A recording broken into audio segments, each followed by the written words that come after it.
Welcome to the Career Slay podcast, the show where we interview people who love their jobs and discuss career growth, fearless leadership, and creating a life you love.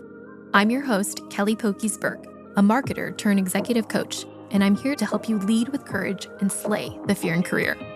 If you're a fan of these conversations and want to dive deeper into your own career and leadership questions, book a coaching discovery call with me at careerslay.com.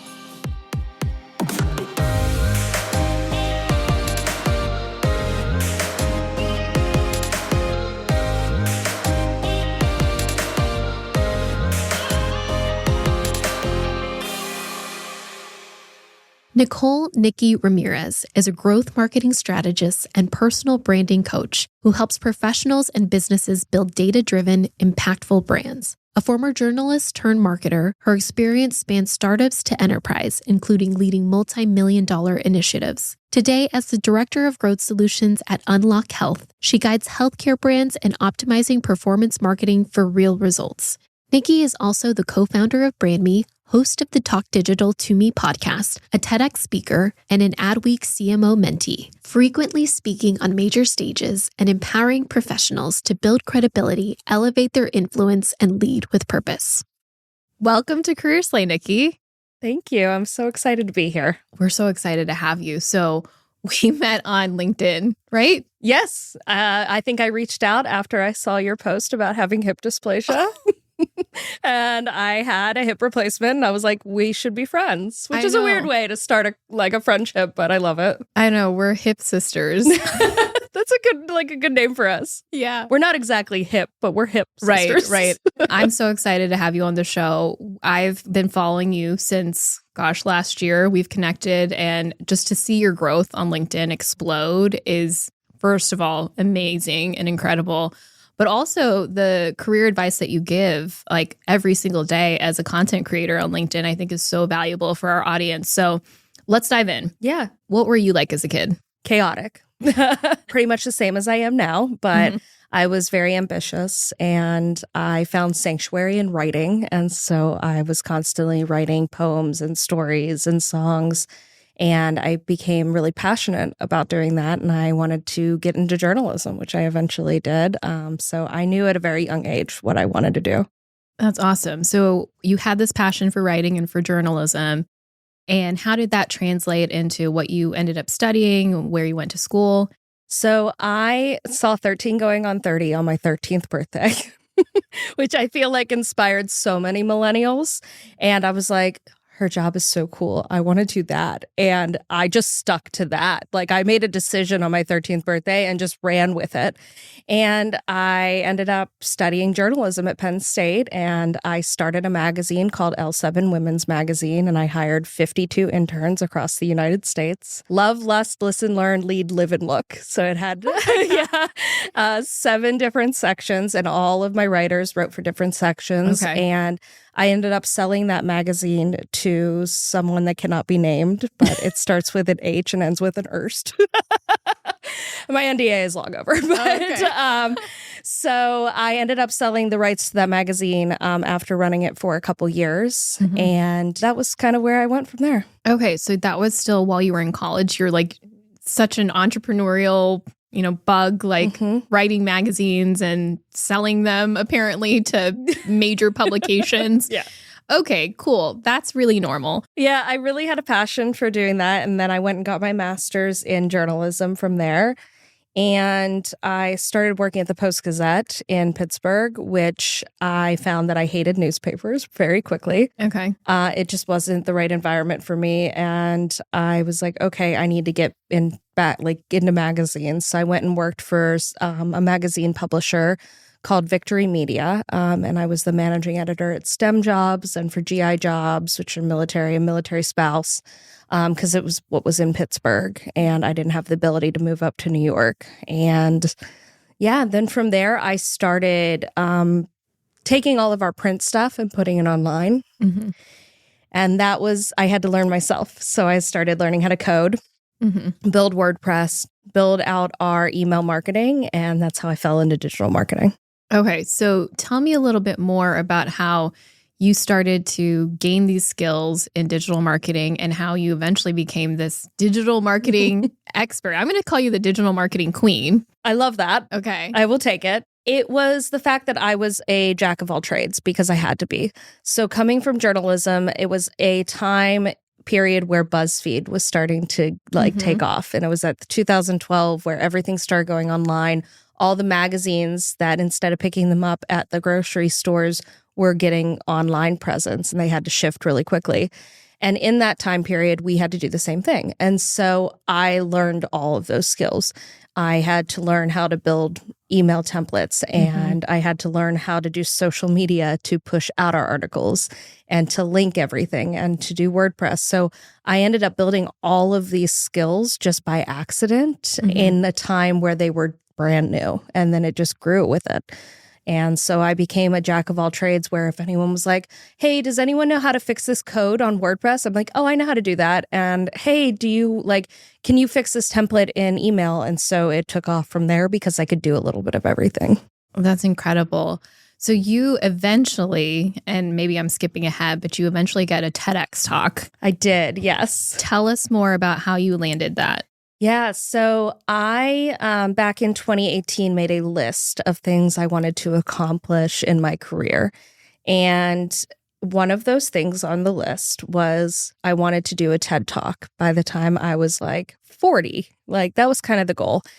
And 3 months later, my alma mater for my master's, Point Park University, said they were hosting their first TEDx stage. And I was like, well, you know what? I'll just apply and see what happens. And I know they won't choose me. I'm in my, late 20s. I'm way off from doing this. I want to do this when I'm later in my career. And at that time, I was working at UPMC as the digital personalization manager. So I was doing personalization at scale for healthcare, which, you had to be really cautious about with privacy. Yeah. And it made me constantly think about the fact that we have this privacy paradox. We want things to be personalized to us. We expect that.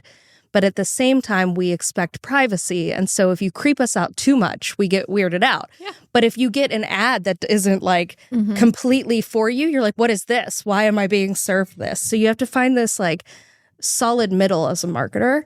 And so that was what I pitched to the TEDx committee. And by my complete shock, they were like, we want you to move to the next round and then the next round. And before I knew it, I was accepted. I was out of hundreds of applicants. I was the only woman chosen. What? Yes, which was quite an honor. Yeah. And I was like, oh my goodness. So I was like, okay, here we go. So they train you for 3 months. You go in front of a committee. And the first time I went in, they were like, love your speech, scrap it. And so they're like, your last paragraph is your first. Your second paragraph is now your third. Yeah. And, but they do that for a reason. They hand you a book that says how to talk like TED. They're like, read this. And you end up learning how to story tell in this manner that if you've watched a TED Talk, you can hear it every time now. And it was the scariest thing I've ever done in my life. I was backstage just going, can I do this? And I went directly after someone who was an astrophysicist talking about finding life on Mars. And I was like, who put me after this guy? I can't follow this. But no, and now my TED Talk is named one of the top 5 digital marketing TED Talks still to this day. That's incredible. Such a great story, which I'm certain you learned how to tell it from Ted. How to talk like Ted. How to talk like Ted. Everyone's like, who's Ted? And I'm like, it's not a real person. Oh my gosh, that's wild. Okay, so you have this success doing this TED Talk. Where does your career go from there?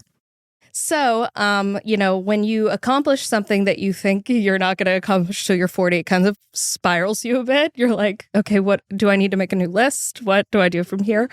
But I used it as a springboard. So I had all this freelance background with writing, and I was still in marketing, and I really wanted to work, write for Forbes. It was one of my goals. So I basically stalked down every editor I could find in AI, data, all this stuff. Just sent them my TED Talk, was like, please watch this. I want to write for you. And one guy answered me and was like, write me an article. I'll give you a chance. I wrote him an article. He liked it. I ended up being hired on as like a regular contributor for Forbes. Okay. So I was writing about 7 articles a month while doing my regular job, which was like crazy. But yeah, that opened a ton of doors for media press from my Forbes stuff. About 6 months after that, I broke the story that Facebook was using AI facial recognition to update it was like using Throwback Thursday to update its AI recognition. Broke that story, made national news, and then from there just got all this attention for other outlets. So yeah, just springboarding off of this led to this, that led to this, that led to this. So you kind of made this shift from being a writer and a writing contributor or contributing writer to then becoming more of a digital marketer. Yeah. Right? Tell us a little bit more about that. Yeah, so I ended up becoming the director of marketing for Forbes accolades in their marketing department because I was noticed by some people that were over on that side that saw my digital marketing experience, knew that I was a Forbes writer, and came on the team to basically the accolades are all the Forbes lists. What is Forbes known for? It's known for their lists. So you've got, your top lawyers and the top CMOs in the country.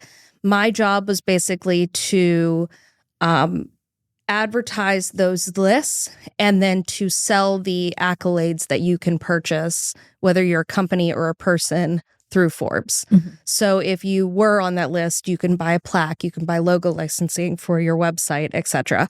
So I had to basically go out to these people and say, congrats for making the list. Now buy from us. Yeah. So that was kind of my whole job there. That's fascinating. And I don't think a lot of people know that those lists are essentially paid for, right? So Forbes is not pay to play, but there are ways that you can get on the list by PR teams and things like that. Yeah. So it's more of what can you do once you make the list and pay for it from there. Gotcha. A springboard for other things. Gotcha. Okay. So after Forbes, where do you go next? I was unfortunately laid off from Forbes last July. So I kind of stepped back from my career and thought like, okay, what do I really want to do from this? Because I tied a lot of my identity in that job. I spent 2.5 years being like, I got my dream job. I am working my dream job. And I had this sense of pride, as anyone would, getting this job of when people would be like, what do you do? And like, I would perk up like a peacock and be like, I'm the director of marketing for Forbes. And when that all went away, I was like, someone plucked my feathers. I didn't know what to do anymore. And so I had like this existential crisis for a little bit of like, what do I want to do? But then I looked back on my career and I was like, where was I the happiest? Where was I really like truly loving what I was doing besides writing, which I do love? Unfortunately, you also need money to pay your bills, and journalism is rough with that. So I was like, that's off the table. But the other thing I really loved was healthcare. And I had worked at UPMC, as I had mentioned. I worked at Sonic Healthcare, which is laboratory diagnostics, and Sedera, which is medical cost sharing. And at all of those jobs, I loved the fact that I was able to know that I was making a difference in people's lives, even if it was just marketing. And like at UPMC, I worked on a campaign, the Living Donor Liver Transplant campaign. Oh, wow. Yeah, and so it rolls off the tongue very, very easily, right? Yeah, who's the marketing person on that? 100%. So LDLT. And it was the first time I was like, I didn't realize that you could donate liver while you're still living. And I learned so much from that. And we ended up putting out this whole campaign. I had these ideas for personalization that if you were in this certain area, this is what you were showed. And we ended up like saving like thousands of lives from that campaign. It ran for a long time. And a lot of people were educated that like, oh, I didn't know I could donate living, and they donated and saved lives. And I had a direct hand in that. That's pretty incredible. And it felt really like just amazing. So I ended up being like, I think I want to go back into doing that and really helping healthcare clients. And so I ended up finding myself at where I am now, which is Unlock. And I'm the director of growth solutions. So I work with multiple clients, a lot of hospital systems, behavioral clinics, urgent cares, things like that. And now I get to help a ton of different healthcare systems across the United States. That's really beautiful how you've taken a skill set like marketing that's widely applicable and really utilized it to drive more purpose and find more purpose in your everyday job. Yeah.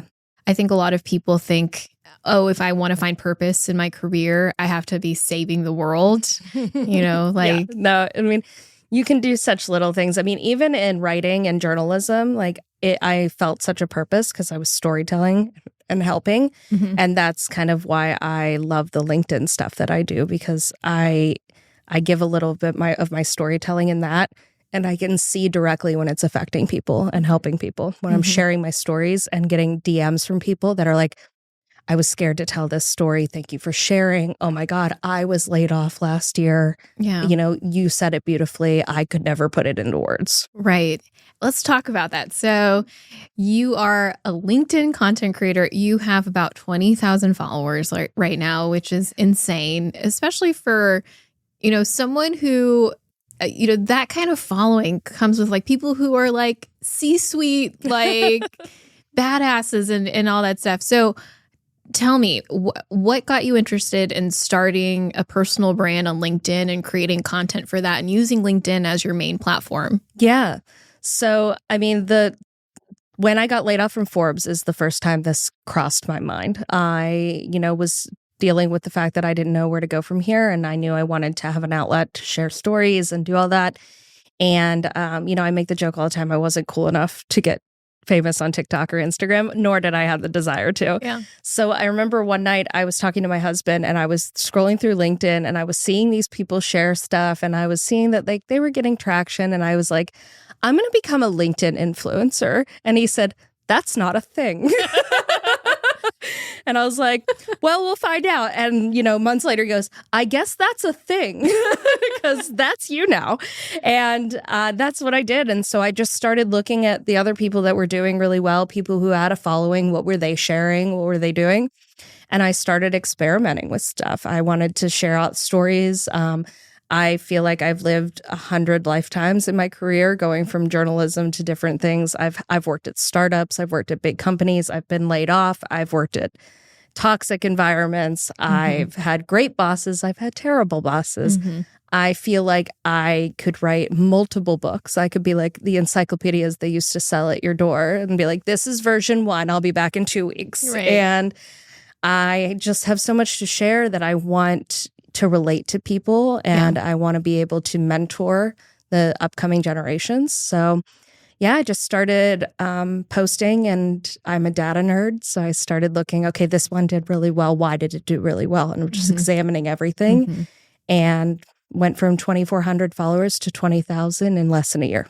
That's insane. It's insane, especially given my LinkedIn growth. I'm like, okay, posting every single day. It's a tough platform. 3 followers, yay! You truly have to love it. I mean, Totally. And that's what makes TikTok creators and Instagram creators that do really well. You can tell they love it. Yeah. And it's a hard job, especially all the video editing and things like that for them.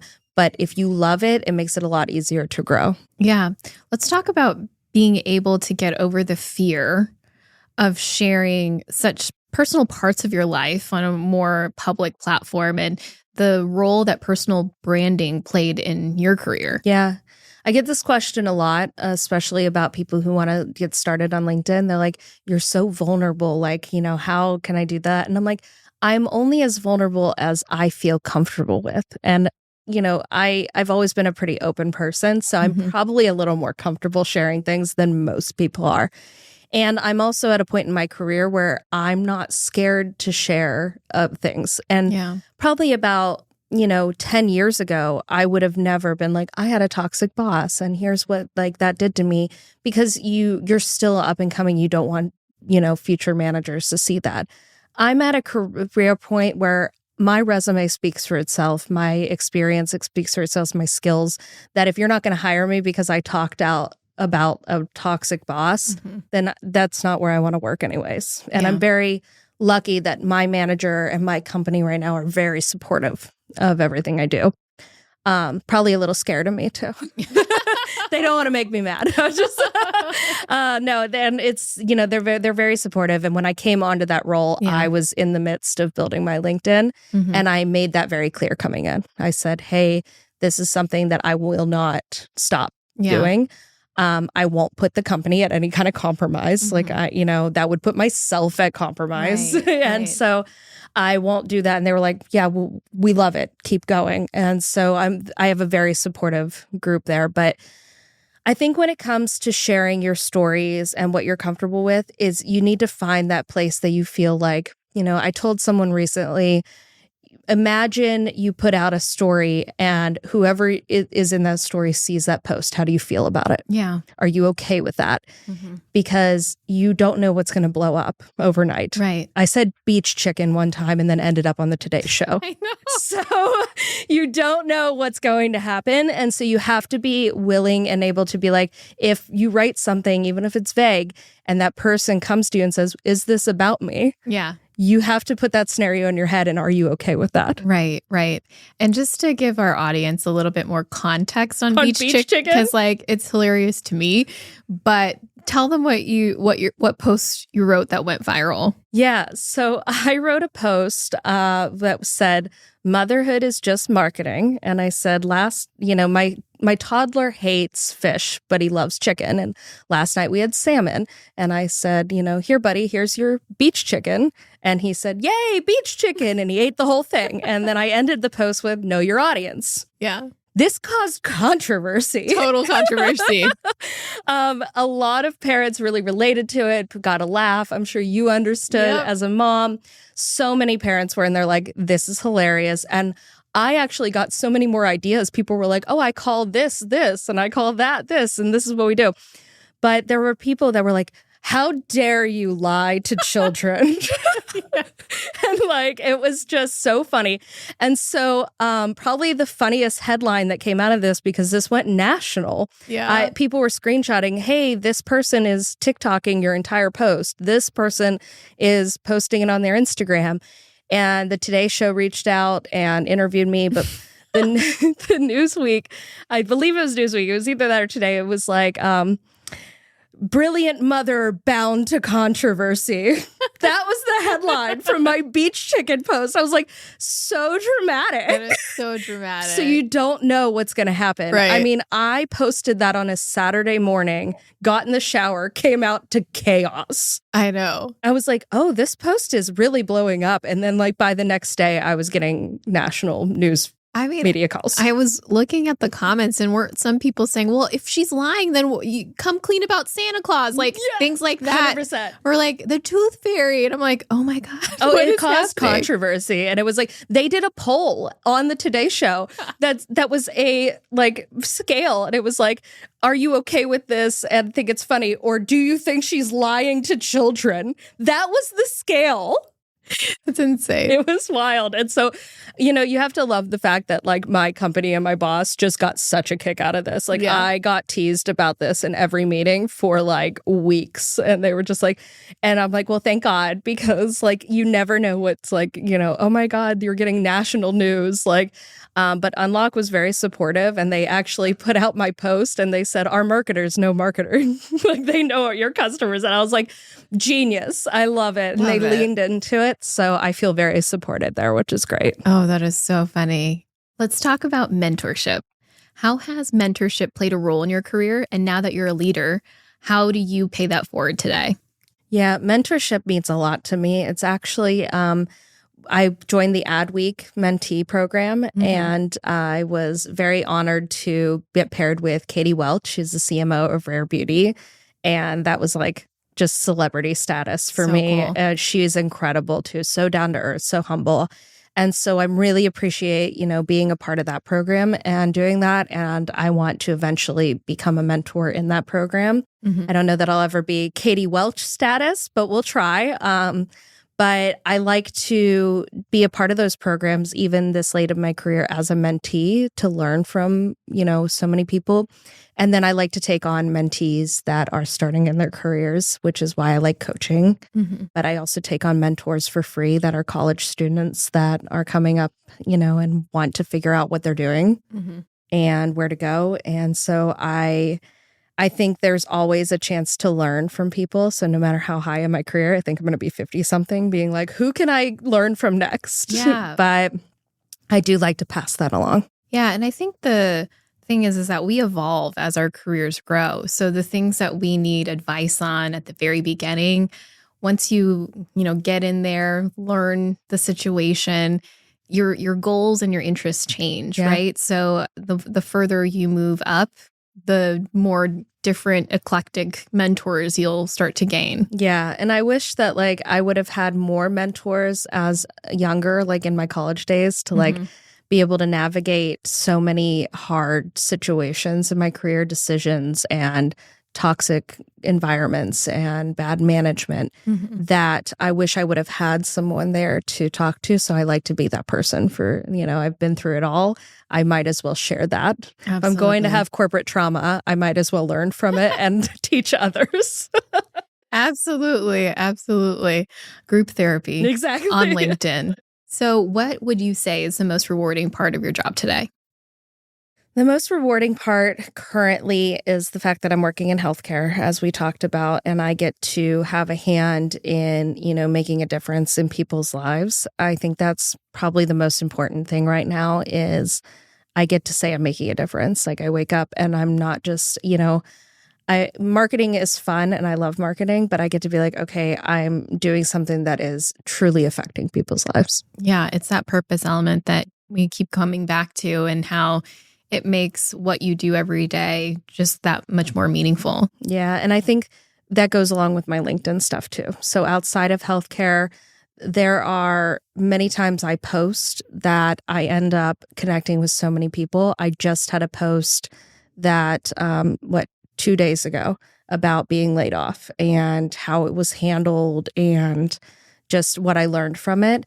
And it's almost at 700,000 views. So 700,000 people saw this post and my DM is filled. I spent most of the plane ride over here answering people because I want to be as thoughtful as possible because they are people sharing their entire story of their layoffs in my DMs. And I want to read every one of them and say, thank you for sharing, because they didn't feel comfortable putting in the comments or sharing their own story. So I want to make sure that they feel heard. But it shows right then when I have a post do that, how many people are like, thank you for sharing. You put into words what I couldn't. You were laid off and you were such a high performer. You had all of these accomplishments. What's it like experiencing that and how do you process that and what steps do you take next? Yeah, I mean, it truly shakes up your whole world view when you're such a high performer and you put so much of your self-worth into your position and work. As I talked about, I had such a pride in that position and I like to do a good job at my job. That's what I pride myself in. And it was the most important thing to me until I became a mother.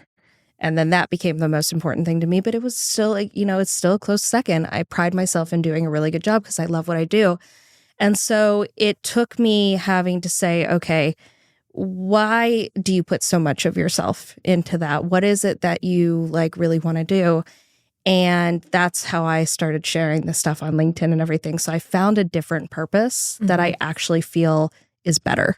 Instead of putting so much of myself into this job and position where I'm working for someone else and someone else's corporate and money and things like that, I'm sure you can relate because you're now an entrepreneur. Yeah. You're putting yourself into something that you own, you have authority over.